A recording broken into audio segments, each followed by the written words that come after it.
My 15-year-old daughter had been complaining of nausea and stomach pain. My husband said, "She's just faking it, don't waste time or money." I took her to the hospital in secret. The doctor looked at the scan and whispered, "There's something inside her."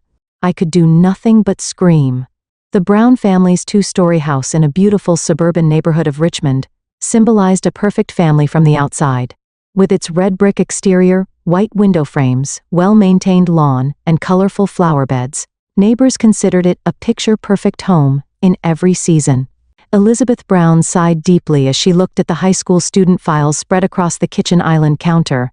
A woman of delicate beauty and gentleness, she had worked as a counselor at Albert High School for over 10 years and earned tremendous trust from her students. "Stop bringing students' casework home," Richard Brown's low, gray voice interrupted her thoughts. Richard was a leading real estate developer in the area, respected in the community for his career and charisma. Standing over 6 feet tall, his presence stood out in any room. He wore expensive suits with ease and exuded the confidence of a successful man. "I'm just preparing for tomorrow's meetings," Elizabeth answered with a smile. "I'll put them away soon." Richard leaned against the kitchen counter, holding a glass of whiskey. "You're too kind. You sacrifice too much of your time for those troubled kids." Elizabeth said nothing. Richard never tried to understand why she cared so deeply for the students he called troubled. Can you imagine making $10,000 a month just from YouTube, all from home? That's exactly what I did with Arted Stories. No face, no voice. Check the link in the description if you're curious. "Where's Olivia?" Richard asked. "In her room. I think she's doing homework." Richard frowned. "Shut away again? She's been acting strange lately. Go check her room." Elizabeth frowned. "She might be busy right now. And she's a 15-year-old girl. She needs privacy too." "There's no privacy in this house." Richard's voice was cold, leaving no room for discussion. "Go check on her." Elizabeth nodded silently, putting away her papers and choosing to obey to avoid an argument with her husband. She had long believed that maintaining peace in the home was her responsibility. Olivia's door was closed. Elizabeth knocked gently. "Olivia? May I come in?" When there was no response, she opened the door quietly. In the dimly lit room, Olivia was lying on her bed. Wearing a plain, simple t-shirt and sweatpants, she was looking at her smartphone, but immediately darkened the screen when her mother entered. "Are you okay?" Elizabeth asked worriedly. Instead of answering, Olivia curled up. Her long brown hair covered her face, hiding her expression. "My stomach hurts." Elizabeth sat on the edge of her daughter's bed.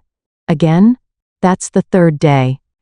"Do you have a fever?" She reached out to touch Olivia's forehead, but her daughter pulled away.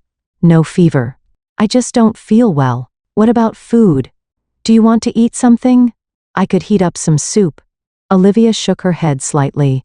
"Not hungry." Elizabeth looked around the room. The walls that were once decorated with bright colors and photos of friends were now bare. Her once cheerful and outgoing daughter had changed into someone else entirely in recent months. Her grades had dropped, she no longer spent time with friends, and she stayed shut in her room at home. "How was your English test last week?" "Got a C," Olivia answered vaguely. "A C? You always got A's in English? What happened?" "Don't know. Just couldn't concentrate." Elizabeth felt Olivia's body tense as Richard's footsteps echoed in the hallway. He stood in the doorway with his arms crossed, saying she's sick again. Irritation seeped into his voice. Elizabeth looked up at Richard. Her stomach hurts. "It's been going on for days now. Teenage make-believe," Richard said callously. "She just wants attention. Don't use illness as an excuse for your falling grades." "Richard, she really enough," he cut off his wife's words. "Don't coddle her. When I was her age, I didn't miss school even when I had a fever. Teach her toughness." Olivia remained silent, facing the wall. Elizabeth placed her hand on her daughter's shoulder, but Olivia didn't move. "You're going to school tomorrow. Understood?" Richard commanded. Olivia just nodded slightly. After Richard left the room, Elizabeth gently stroked her daughter's hair. "If you're really worried, I can take you to the doctor." "Dad won't allow it." Olivia's voice trembled. Then, Elizabeth searched for words. "We could go secretly." Olivia finally looked at her mother. Her eyes were empty, their former sparkle gone. It's okay. It's just a stomachache. Deep down, Elizabeth felt this wasn't just a stomachache. It was something in her daughter's eyes, an unspeakable sadness and fear. But she couldn't see the cause. You can tell me anything, Elizabeth whispered. There's nothing to tell. Olivia turned away. Leave me alone. Elizabeth left the room with heavy steps. Downstairs, Richard had turned on the television and started watching the news. He had entered Olivia's life 5 years ago when she was only 10. After Elizabeth's former husband Daniel died in a car accident, Richard offered them stability and protection. 2 years later, he formally adopted Olivia, becoming her legal father. The relationship had been good at the beginning, but something began to change. It started with small changes. Olivia's rebellious attitude, Richard's increasing strictness. Elizabeth thought it was just a rite of passage through adolescence. But now, her intuition told her something more serious was lurking beneath the surface. When she entered the living room, Richard gave her a cold look. Don't take her to any doctor. It's a waste of money. Don't use insurance for such make-believe illnesses. Elizabeth nodded quietly. The next morning, Elizabeth watched from the living room window as Olivia boarded the school bus. Her shoulders were slumped, and fatigue emanated from her entire body. She hadn't eaten breakfast, and her face remained pale. I wonder if forcing her to go to school was really the right thing to do, Elizabeth muttered to herself. Of course it was, Richard said, appearing behind her. Already dressed in his business suit, he was ready to leave for work. If you coddle her, she'll always remain weak. Toughness requires strictness. Elizabeth nodded silently. She knew that questioning her husband's disciplinary philosophy would lead to a lengthy argument. Richard was about to leave for a 3-day business trip, so at least the house would be quiet during that time. Keep a close eye on Olivia while I'm gone. Always know what she's doing, Richard emphasized before leaving. Don't forget to check her phone. Elizabeth felt a slight disgust, but answered, Yes, I understand. She had always felt uncomfortable with Richard interfering with Olivia's privacy, but she had partly gone along with it under the pretext of parental responsibility. After Richard left, Elizabeth headed to her workplace, Albert High School. Waiting for her in the counseling office was her colleague and close friend, Sarah Martinez. Elizabeth, you look terrible, Sarah said worriedly. Another all-nighter with casework? Elizabeth managed a tired smile. No, I'm worried about Olivia. They moved to the back of the office where other staff couldn't hear them. Elizabeth confided in Sarah about Olivia's behavior over the past few months, declining grades, thinning friendships, and especially the concerning recurring illnesses. Richard says it's just make-believe. He won't even let me take her to a doctor. Sarah's expression darkened. What? That's strange. It's about her health. He calls it a waste of money. But I think Olivia is really sick. Nausea, stomach pain, loss of appetite, and more than anything, there's no light in her eyes. Sarah took Elizabeth's hands. Listen, Elizabeth, you've helped hundreds of children as a counselor. But it's strange that you can't help your own daughter now. A child's health comes first. You should act on your own judgment. Tears welled up in Elizabeth's eyes. Sarah's words expressed the voice deep within her own heart. Without Richard's permission? Elizabeth? Sarah said with a serious expression. Richard's away on a business trip, right? That's your best chance. Take Olivia to the hospital. As a mother, that's your right and duty. That afternoon, Elizabeth called Olivia's school and had her dismissed early, citing illness. Mom? What's going on? Olivia looked surprised to see Elizabeth waiting at the school's main entrance. We're going to the doctor, Elizabeth said with determination. Olivia anxiously looked around. But Dad? Dad's on a business trip. And your health comes first. Something flickered in Olivia's eyes for a moment, but quickly disappeared. She nodded silently and got into her mother's car. Elizabeth drove not to the local hospital but to St. Joseph Medical Center in the next town. She wanted to avoid the risk of being seen by Richard's acquaintances. Her hands trembled slightly as she presented her insurance card at the reception. Miss Brown, what are your symptoms? Doctor Nancy Chen, a young female physician, asked Olivia kindly. Olivia looked at her mother. Mom, I'd like to talk to the doctor alone. Elizabeth flinched momentarily. Pain that her daughter was trying to exclude her and anxiety that there was something she couldn't say squeezed her heart.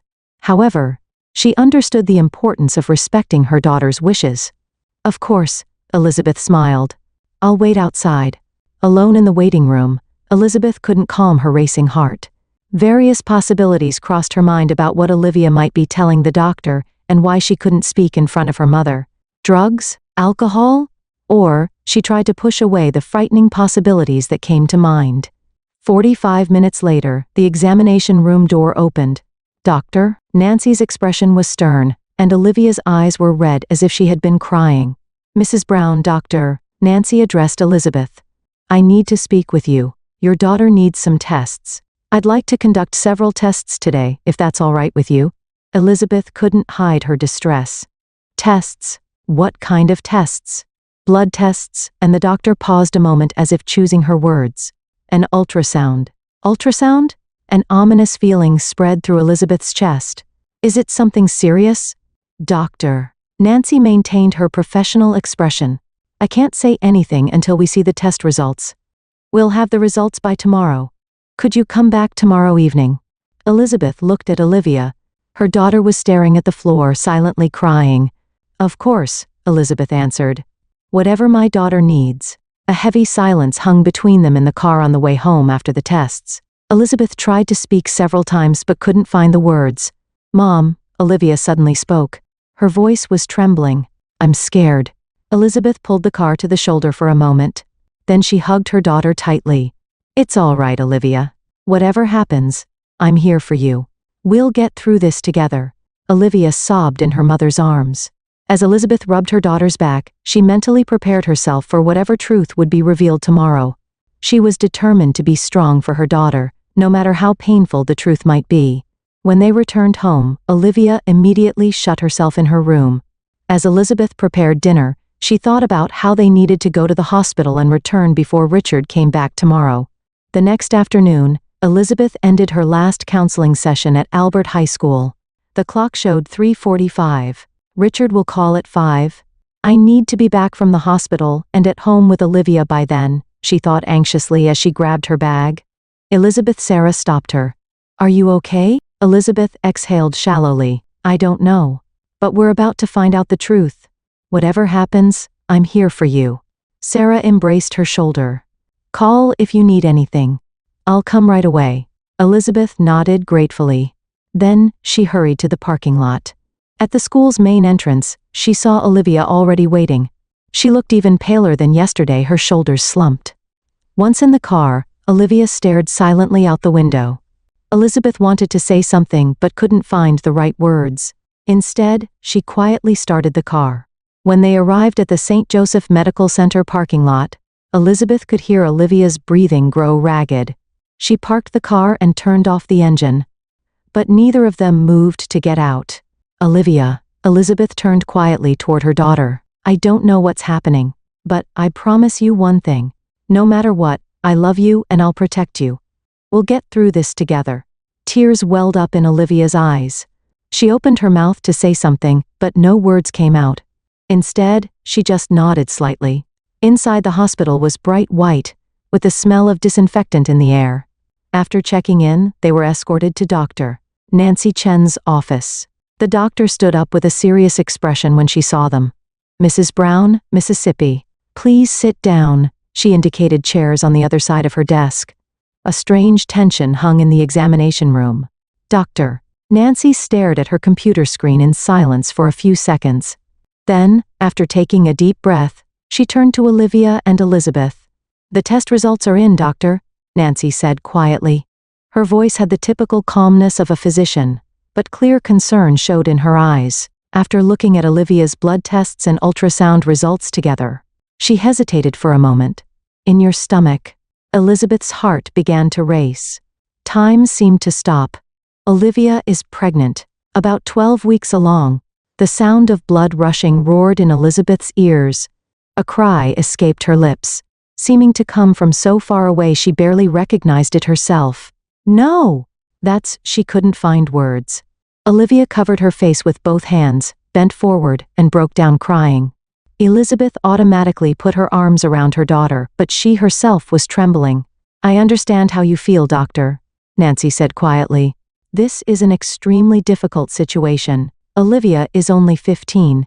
In Elizabeth's mind, countless questions whirled. How? When? And the most terrifying question, who? Who? Elizabeth forced out from the back of her throat. Who did this to you?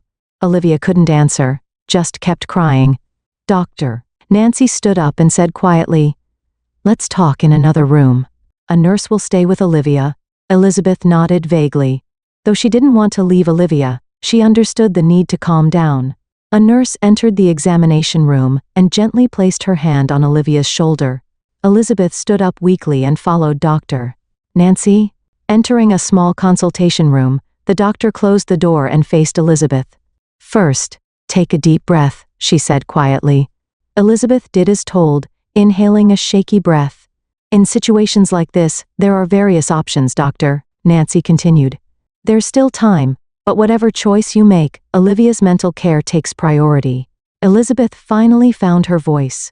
"I don't understand. She hardly goes out. She didn't have a boyfriend. Just back and forth between school and home." "Mrs. Brown, doctor?" Nancy's voice softened. "In my conversation with Olivia, a very concerning situation has come to light. I've called in a social worker. She needs to talk with Olivia in more detail." Elizabeth's blood ran cold. "A social worker? Why?" "Olivia's situation." The doctor seemed to be choosing her words. "May involve legal issues." "Legal." Elizabeth repeated the word, and suddenly, a horrifying possibility arose in her mind. Was Olivia raped? Her voice trembled. "Doctor." Nancy didn't answer directly. "Social worker Tracy Williams has arrived. After she speaks with Olivia, we'll talk, the three of us." Elizabeth was left in the consultation room with trembling legs. 10 minutes felt like an hour. In her mind, various terrifying possibilities appeared and disappeared. Thinking about the fear and loneliness Olivia might have experienced was heartbreaking. The door was knocked on, and a woman entered. She introduced herself with a calm expression. "Mrs. Brown, I'm Tracy Williams. I'm a social worker with Child Protective Services." "Olivia?" Elizabeth asked with a trembling voice. "She's with Dr. Nancy. She's safe." Tracy encouraged her to sit down. "Mrs. Brown, what I'm about to tell you is very difficult. You'll need your strength." Elizabeth nodded firmly. "I spoke with Olivia. At first, she didn't want to talk. But I explained that we needed to know the truth for her safety and to provide appropriate support," Tracy said quietly. "Olivia says she has been sexually abused for about a year." "For a year." Elizabeth's expression showed disbelief. "By whom? A teacher? A coach?" Tracy exhaled deeply. "Your husband, Richard Brown." Elizabeth's world collapsed. She shook her head violently. "No, that's a lie. Richard is her father. He even adopted her. He wouldn't do such a thing." "Mrs. Brown," Tracy said quietly but firmly, "in our experience, it's very rare for children to lie about such serious allegations, especially when they can provide detailed explanations." But Elizabeth's voice was hoarse. "Why didn't Olivia tell me?" "Olivia did tell us. She was afraid of hurting you. She said Richard threatened that if she spoke, it would hurt her mother and that no one would believe her." Tracy's voice was gentle. "Furthermore, she herself didn't want to break the family." Intense pain shot through Elizabeth's chest. Guilt for failing to protect her daughter and anger toward her husband overwhelmed her. Her body was shaking uncontrollably. "We need to report this to the police now," Tracy said. "Ensuring Olivia's safety is the top priority. Richard is on a business trip. He's coming back tomorrow," Elizabeth answered mechanically. "That's good," Tracy said. "You and Olivia need to move to a safe place.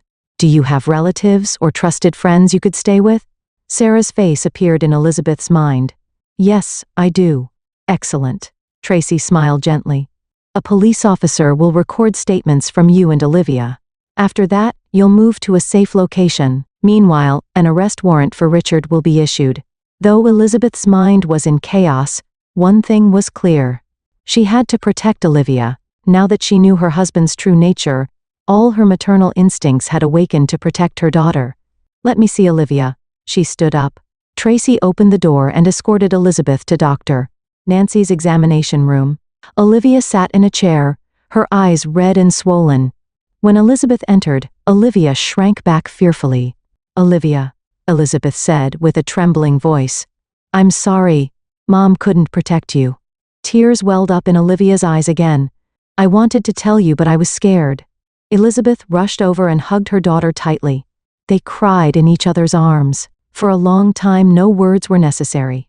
That embrace contained all their love, apologies, and understanding. It's going to be okay now, Elizabeth whispered as she stroked her daughter's hair. I won't let anyone hurt you anymore. Mom will definitely protect you. Elizabeth woke up in the guest room of Sarah's house. For a moment, she didn't know where she was, but seeing Olivia sleeping beside her, she remembered yesterday's events were real. She quietly got up and looked around the room where morning sunlight streamed through the window. The hours at the police station had been like a nightmare. Olivia's testimony was recorded, and Elizabeth herself kept answering questions about the details of life with Richard, changes in Olivia's behavior, and the signs she had missed or refused to notice. I should have seen it, Elizabeth whispered to herself. Why didn't I notice? Don't blame yourself. Turning around, she saw Sarah standing in the doorway. She approached with 2 coffee cups. Thanks for being up so early, Elizabeth said as she accepted a cup. Did you sleep? Sarah asked gently. Elizabeth shook her head. Just fragments, but Olivia seemed exhausted. She's sleeping soundly. Sarah sat on the edge of the bed. The police called. Richard was arrested in Chicago, where he was on his business trip this morning. Elizabeth took a deep breath. I'll tell Olivia later. She still needs rest. Sarah's expression clouded. There's one more thing. When the police searched Richard's belongings, they found inappropriate photos of Olivia on his mobile phone. The blood drained from Elizabeth's face. Her hands shook, nearly dropping the coffee cup. Those photos, when were they taken? The police didn't give details, but apparently they span quite a long period, Sarah answered quietly. A long silence followed. In Elizabeth's heart, a flame of anger was growing. Her affection for Richard had transformed into guilt for not protecting her daughter and intense hatred toward him. Why didn't I notice? Elizabeth asked herself again. I'm a counselor. I deal with children's problems every day. Families of victims often don't notice until the end, Sarah answered. Especially when the perpetrator is respected and trusted. Richard was a role model in the community. No one suspected. That afternoon, Detective Carter visited Sarah's house. A middle-aged black man with a calm but firm demeanor. Mrs. Brown. He addressed Elizabeth. The interrogation of suspect Richard Brown has begun. He is currently denying all charges. Elizabeth couldn't contain her anger. Despite the evidence? Despite Olivia's testimony and the photos? This is a normal response, Detective Carter explained calmly. However, the evidence is very strong. DNA testing will also be conducted. Olivia came downstairs. She seemed tense, seeing the detective, but sat next to Elizabeth. Dad, Richard? Olivia asked in a small voice. He's been arrested. Elizabeth took her daughter's hand. He can't hurt you anymore. Detective Carter smiled kindly at Olivia. Miss Olivia, you are very brave. It took great courage to tell the truth. Thanks to you, justice will prevail. Olivia raised her face slightly. In her eyes, a light that hadn't been seen for a long time began to return. Have you learned anything about Richard's motives from the interrogation? Elizabeth asked in a trembling voice. Detective Carter took a deep breath. It's still early, but his behavior pattern shows typical characteristics of a controller. He seems to have used his position as a stepfather to satisfy his sense of ownership and desire to control Olivia. The detective continued, also, initial interviews with a psychologist suggest that the suspect had strong jealousy toward Olivia's biological father. It's possible that as Olivia entered puberty and began to resemble her real father, it triggered him. Elizabeth couldn't stop trembling. She was beginning to understand what kind of man she had chosen and trusted. Richard's controlling attitude, excessive interference with Olivia, unnecessary criticism of her former husband, everything now appeared in a new light. What do we do now? Elizabeth said as if telling herself. As next steps, Detective Carter explained in a practical tone, I recommend applying for a protection order and starting divorce proceedings. It's also important for you and Olivia to receive professional counseling. Elizabeth looked at Olivia. About the pregnancy. Tears welled up in Olivia's eyes again. Detective Carter quietly stood up saying, I'll step out for a moment. and left the room with Sarah. When mother and daughter were alone, Elizabeth took both of Olivia's hands.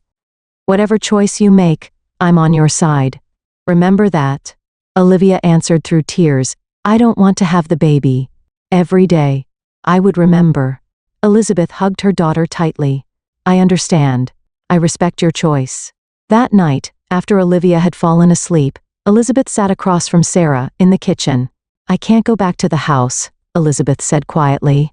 "There. Everything reminds me of Richard. You can stay here for a while." Sarah held her friend's hand. "Until you take your next step." Determination shone in Elizabeth's eyes. "Olivia and I need a fresh start. It will take time for her wounds to heal. But we'll get through this together." Sarah nodded. "You're a strong mother, Elizabeth. There will be many difficult things ahead. The trial will be painful too, but you and Olivia will surely build a new life." On a cold February morning, Elizabeth and Olivia climbed the courthouse steps. Today was Richard Brown's final sentencing day. "Ready?" Elizabeth asked, holding her daughter's hand. Olivia nodded. Since that day 4 months ago, she had gradually changed.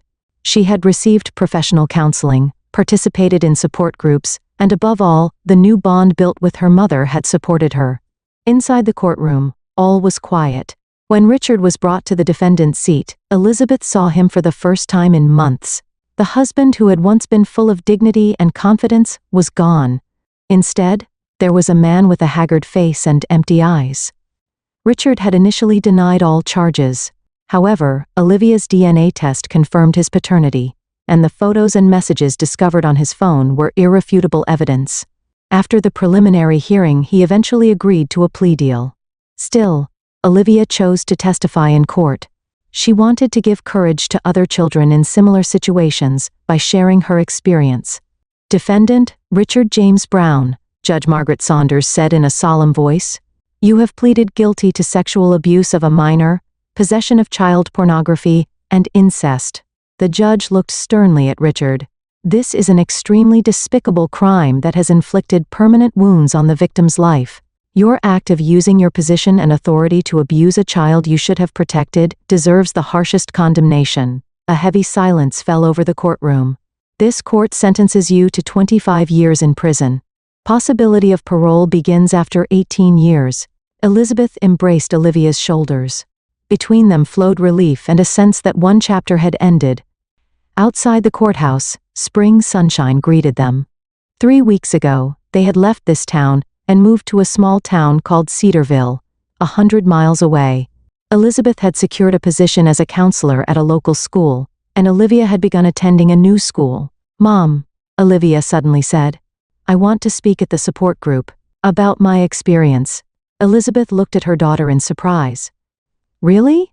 That's a very brave decision." Olivia smiled slightly. "It might help someone." The counselor said silence only protects the perpetrator. Elizabeth hugged her daughter. Her heart was filled with pride and love. This past year had been hellish for them, but through that suffering, their bond had grown stronger than ever. As they got into the car, Elizabeth thought, a true family isn't about blood relations, but about relationships where people protect and respect each other. The road ahead would certainly not be smooth, but they would move forward together, one step at a time, toward a new life.